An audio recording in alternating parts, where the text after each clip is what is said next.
Hello everyone, how's it going? My name is Henry and welcome to a 60-second tutorial of what is a collective in a helicopter. Let's get started. You can think of a collective just like an RPM lever on fixed-wing aircraft.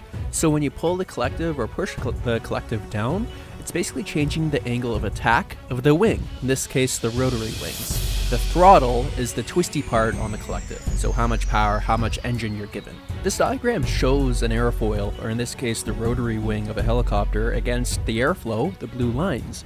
However, if you raise the collective, so if you add more angle of attack against that airflow, you'll see that you'll take a bigger chunk of air, just like a normal fixed wing airplane. However, that increases the drag, right? So you might have to add more throttle. Again, every helicopter is different and you can relate to their user manual in regards to proper settings. So as you can see on our little NASA demo Huey here, raising and lowering the collective changes the angle of attack of our blades here.